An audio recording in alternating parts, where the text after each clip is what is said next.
My name is Scott Mersino. I'm a psychology major and I'm a Christian. I do not wear shoes. Being barefoot is, in a sense, kind of like my Christian walk. Like sometimes I'll be walking on nice, soft grass and it'll be all just nice and, fun and easy. But then other times I'm, walking through gravel or glass and, there's danger involved and sometimes it hurts. And I'm like, okay, God, like what's going on? Like I don't want to go through this. This hurts. But those moments in life where, I'm walking through gravel just to toughen up my feet, to like make my feet more callous so I can endure more things like that.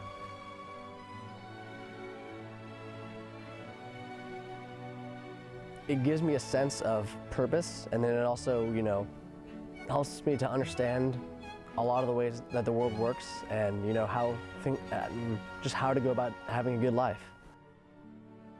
God gives us the smaller things to prepare us for bigger things later on, and I definitely know that I'm called to do something really big later on, and I have no idea what that is. I've always known that.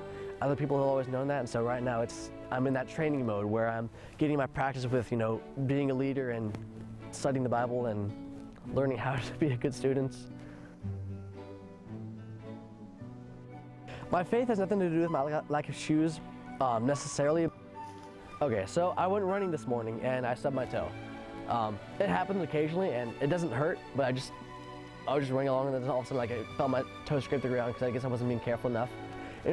That thing happens, and people are always afraid to go barefoot because of the risks involved, but there's risks with everything in life that you do, especially in the things that that you love doing. I am fully aware of the risks that are involved with it, but if I were to let those risks stop me from being barefoot, then I wouldn't get the privilege of being able to feel the ground beneath my feet or all the other things that come with being barefoot. So I don't let those risks, hinder me from doing what I love. And then there are also other influences, like one of my friends who also never wore shoes. I'm sure Lord of the Rings had some inspiration to that. My name Scobbit comes from the fact that I bear many qualities of a hobbit. Concerning hobbits, they are, or were, a little people, about half our height and smaller than the bearded dwarves. They are inclined to be fat in the stomach, they dress in bright colors, wear no shoes because their feet grow naturally leathery soles and thick warm brown hair like stuff on their heads. They have long clever brown fingers, good-natured faces, and laugh deep free laughs, especially after dinner, which they can have twice a day when they can get it. Even before I was going through my barefooting phase, like some of my friends still called me like Frodo or Pippin or just other hobbit names.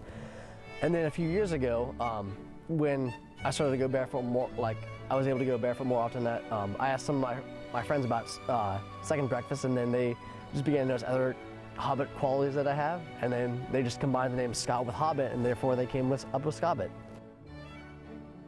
But I do make some kind of a correlation.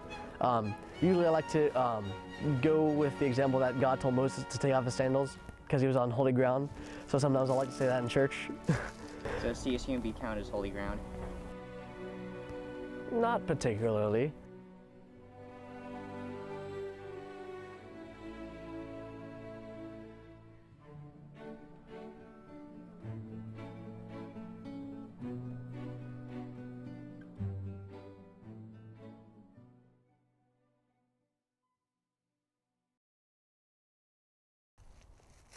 But the camera's always there.